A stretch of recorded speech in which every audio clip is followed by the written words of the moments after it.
This is Shaun Sport in podcast form. The only place to watch every game of every round live and ad break free during plays with Fox Footy on KO Sports. You'll be able to see the great Jordan Lewis there calling just about every game. Good morning, Great Jordan. man.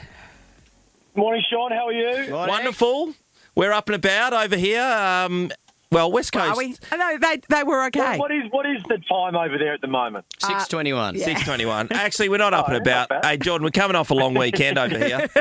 And I just looked at my credit card statement this morning when I was laying in bed. Oh, my Lord. Not good. It was a belter of a weekend. I'm flat. Memories. Yes. Yes. Hey, that's what it I is. do want to talk about. Let's get stuck into the Adelaide-Sydney game. I want to talk about this because watching on the couch last What night, happened you there? guys.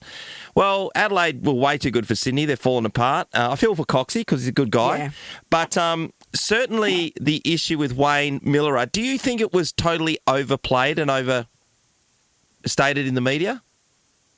Oh, absolutely. I think, well, to be honest, I think this stuff gets covered, and it probably always will when there's something that's out of the ordinary, a comment that gets made. But I think if you really look at it, who cares? I mean, if you know the person and you understand that he just picked the wrong word at the time, but then if you actually match that up with the vision, he was exactly right. I mean, they were an absolute rabble against Adelaide on the weekend, and maybe he would have chosen his words differently. And I think we can't criticise, players for, as long as it doesn't become disrespectful, for speaking openly, because we want to hear from different players. I mean, I don't know about you. I get sick of hearing from the same players time in, time out. So give us a bit of a different look and encourage these players to speak up. Yeah, as Jordan was referring to, Wayne said after the game when he said there was a rabble at times. Yes. But that's accurate. But- you don't want to hear a player who just wheels out and plays a straight man and says, "Oh no, we were working on something or other." You weren't. You were terrible, and they should admit it. I was just playing my role, and I was All the cliches. Yeah. Yeah. At least he was honest. You got to admire that. But we ask everybody to be honest, and then when they do, We criticise slip us them. in Yeah. And the Adelaide Football Club ringing Sydney Swans and apologising. Jordan? Yeah, I think they just inflamed the situation, to be honest. Yeah. I mean, I don't think much would have been made of it if that hadn't have happened. And then, they obviously told the media that they did that. It's just one of those things that maybe if it happens again, they'll realise that they don't need to inflate the situation and apologise. Or apologise, but don't tell everyone that you've apologised. Yeah, that's don't right. tell That's anyone. right. You don't have to bleed about it. Are Adelaide that good, or did Sydney just make them look good? What do you reckon? Oh, it's a bit of both. I think the depth of Sydney is really getting tested at the moment. They really propelled their season on the back of three players in Heaney, Goulden and Warner. You tag Heaney out of the game, Goulden's out, and Warner's actually going okay. But they've just got, I think, no depth at the moment, which makes it really tough. But that Adelaide side, this has been building for sort of 5 to 6 years, the list redevelopment, and now they're starting to see some consistency and continuity with their team. So I think they'll provide some headaches come September. There's no doubt about that. Hey, Jordan, there's a couple of teams I'll throw at you. My old team, the old Dockers, who had a good win against the Suns, and they battled it out. And we'll get to Hawthorn in a second. Do you think that Fremantle in a situation where, again, they've won 3 in a row, that I don't know. Flaky Fremantle. They dropped the bundle at the worst possible time, and North Melbourne is their next game in 2 weeks. Do you expect them to kind of kick on, or where do you see them at? I think so. I think it's always hard when you're trying to get a read on a side, and they always give you examples of going, oh, maybe they're not just there yet. But I think that win up on the Gold Coast on the weekend was a huge win. Not only for the 4 points, but certainly mentally to get over a side that, many would peg at the same sort of level as Fremantle. So, to go on the road, to win in the way that they did, and to come back, go into the bye feeling good about yourself, and then to attack the second half of the season. I think their goodies is right up there and can really challenge, and that will be played out in the back half of the season in terms of their consistency. But no, I think they'll be thereabouts. I was watching a thing yesterday too. I think it came up on my Instagram, and one of the punting agencies were tipping Hawthorn not to make the finals. What? Yeah. They've hit a bit of a rough patch at the moment. What do you think about that? They have. You try and find reasons why they have played, some of the top sides in the competition, and it doesn't get any easier, to be honest, over the next couple of weeks with the Dogs and Adelaide to come. I think it's, and as you would know, it's just a gradual drop in everyone's form. If everyone's off 5%, it makes it really hard to compete. So they just need to try and rediscover their form of last year. Now that is hard. It's a lot easier to say that than to do that. But I think they need to get a big scalp over the next 2 weeks to try and give themselves confidence leading into the bye. Yeah. If they drop the next 2 games, I think it becomes really difficult. Gee. Yeah. Now, Jordan, I'm a West Coast girl, and look, it wasn't terrible against Geelong. They weren't terrible. I think there was some real positives that we saw. That considering no Jeremy McGovern, no Jake Waterman, they're a couple of big outs. They were all right. Do you reckon? I think say something positive. Am I in denial? Say something positive. No, I think you're right. I think where the West Coast Eagles list is at.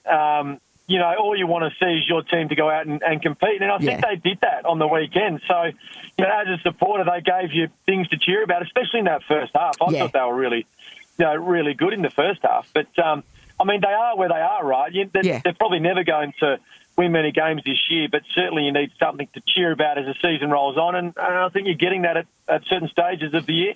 Well, they're on track to nearly get 3 games as things turn out. You might get 3 games this year. What 3 wins the whole year. Gee, that'd be an absolute belter. Jordan, hey, thanks. We know you're very busy, mate. We appreciate your time this morning. Good to chat with you. Thanks, guys, for having me. Good on you. See you, mate.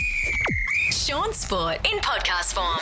Matildas were in action yesterday, or last night, should I say, in Canberra. Got a good crowd there, nearly over 25,000. Sold out. Actually, that was great news. And Tom Samani, who's been the interim coach for 13 games, he hung up the whistle, so to speak, because it was interim. But Nat, I was saying this to you off air. The longer he was in charge over the last year and a half, it seems the better they got. Yeah, but it just seemed like he was a really good fit for them. Yes, and they did seem to really settle in, and they've been playing really well the last few matches. Yep. After a bit of a shaky period last year, and so you go, oh yeah, they're obviously, and then bang, we've got a new coach.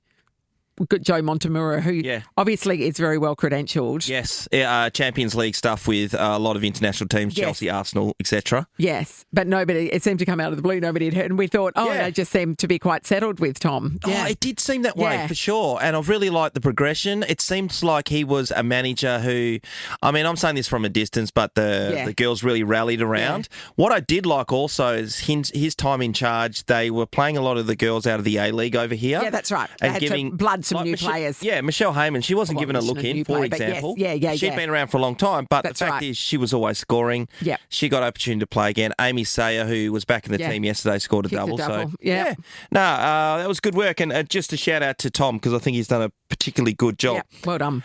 Daria Kasatkina was the last of the Australians left at the French Open. 4th round, she got beaten by... Great Aussie. Yeah, exactly. She's been an Aussie for about 3 weeks, yeah? 3 weeks. We'll take her. She is suddenly our highest ranked player. So 17 in the world. Female player. Near on 15 in the world. Yep. Bryce Cotton couldn't get a citizenship. You raise a really good point. It's a really good point. And Daria's been here for 3 minutes. Yeah, and she's Russian. Yeah. Mm. How does that happen? I don't know. Do we need to get Bryce Cotton to play tennis? Where are we going wrong? Does the government, this would be a we should have asked the Prime Minister. Yeah, we had him in here. I didn't think about the time. Does the government actively seek out athletes who can represent you? I know what you're saying, because I know that certainly worldwide there are some governments that do that. There are a lot of very fast former Ethiopian runners running for the great athletic nation of Bahrain these days. For sure. And it was because there was money on the line, basically. And why wouldn't you? They're just trying to support their family, so why wouldn't you take that? I don't know that we do that here. Otherwise, wouldn't we? Then we had the pole vaulter. What's her name? She resided... Tatiana Grigorieva. Yeah. Mm. She was actually really good too. We claimed her in a heartbeat as well. I think she got a silver or something at the Sydney Olympics. She did particularly well. Mm. There must be a I'm way. not sure. I'm not sure what the criteria, if it's them asking to come here rather than us asking them to come. Do you know what I mean? Yeah. But getting back to the Bryce Cotton thing, after all those years, and they made a clerical error or whatever the case is, and you go back to the back of the line? I know, that's crazy. I mean, come on. Anyway, moving on to AFL now, and good win for the Fremantle Dockers. I suspected that they were going to play particularly well. The interesting thing about that game was the whole build-up was about Alex Pearce and getting off that tribunal. Yes, and then he didn't play anyway. He didn't play. What was that about? What was that about? He's got an injury. They're not letting on how bad this is, other than say that this is a stress reaction. And you know what stress is like. So you're talking about a hotspot, essentially. Yeah. It's popped up and they're just managing that, which is the responsible thing to do. It is, but it's a 3 to 4 week injury, generally. Which so he would have been out for 3 to 4 weeks anyway. Like, what? I mean, I guess, you want to keep a clean record and all the rest of it, but still, it's pretty funny. But they did play particularly well, and I honestly wasn't surprised. I was confident that they were going to do a really good job against Brisbane. What I'm not confident of is them coming off the Gold Coast. Sorry. What I'm not confident is, and this goes for Fremantle supporters, is then backing it up next week when we play North Melbourne. Yes, the bye curse. It's the bye, and they've played poorly coming out of the bye. Historically. Yes. Moving on to the West Coast Eagles. People saying, they did well. That's by 43 points. So I know there was light at the end of there's some green shoots. I think what it was is that we were still in it at half time when we were not expected to be. Let's face it, we were playing Geelong. They're a quality side. They are. A lot of experience. And we were without Jake Waterman, which really hurts. Yep. And we won't have him for the rest of the season. Without Jeremy McGovern, probably won't have him for the rest of the season. And so, you're like, well, the young kids are going to have to stand up now. And I thought they did. They acquitted themselves pretty well. Oscar Allen was good, kicking some goals. Yep. It was, there was some promise, enough that they didn't just crumble and fold, you know what I mean? It could have been way worse. Yes, you're at the stage where it could have been way worse. Gets used a lot. You've got to look for the bright spots, and there were enough. They still need to go to the draft over the next couple of years to be able to get the quality players in. I'm really nervous for them. And speaking to a few people over the weekend, because Richmond have already beaten you to the punch last year, and they've done a particularly good job.